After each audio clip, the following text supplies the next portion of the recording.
Jail থেকে ছাড়া পেয়ে ভয়ঙ্কর রিমান্ডের বর্ণনা দিলেন বিপি নূর। সবার আগে ভিডিও পেতে চ্যানেলটি সাবস্ক্রাইব করে রাখুন। গরম খবর। তো এক এক রকমের আচরণ করা হয়। আমাকে 18ই জুলাই ভোর রাতে বা মধ্যরাতে 3টা কি 3:30টার দিকে আমাকে তুলে নিয়ে যাওয়া হয়।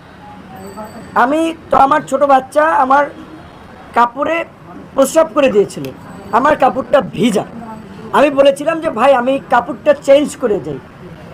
চিলে যেমন শিকার করে ঠিক অমনিভাবে গেঞ্জি এখানে আমাকে একেবারে চাইন দোলা করে আমাকে টেনে এসেছে, নিচে নামানো। আমার বাচ্চা প্রস্রাব করার কাপড়টা পর্যন্ত আমাকে চেঞ্জ করতে দিল, আমার পায়ের জুতাটা পর্যন্ত আমাকে নিতে দেয় নাই। কিন্তু গাড়িতে উঠেই এই জম টুপি বলে যেটা, কালো টুপি পরাইলো, হাই সাউন্ডে মিউজিক গাড়িতে, অর্থাৎ আশপাশের কোনো শব্দ টব্দ আমি শুনতে না পাই।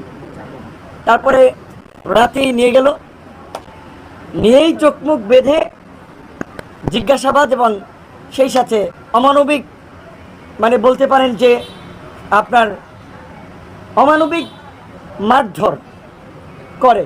এক পর্যায়ে আমার শরীরে কাঁপুনি চলে আসে, আমার মুখ দিয়ে লালা বের হয়ে যায়। তারপরে তারা ডাক্তার আনে। তাদের সিস্টেম কতটুকু মানে মানসিক নির্যাতন করার জন্য উন্নত সিস্টেম। এই নির্যাতনের পর তার ডাক্তার আনে, ডাক্তার চোখ বাঁধা আমাকে ইনজেকশন দেয়। আমি ইনজেকশন দেয় কিসের ইনজেকশন? এটা কি ভালো না মন্দ, না এর সাথে কোনো জীবাণু ঢুকিয়ে দিচ্ছে আমি তো জানি না। আমি চোখটা কাপড়টা একটু সরিয়ে ভদ্রলোককে দেখার চেষ্টা করেছিলাম, সে খাপ করে আমার হাত ধরে ফেলছে। পরে ওনারে কথা বলতে বলতে জিজ্ঞেস করলাম, উনি বলে আমাকে মাঝে মাঝেই এরকম আনে। তারপরে রাতে ঘুমেই পড়ি, সকালবেলা খাবার দেয় অন্ধকার ঘরেই। একটা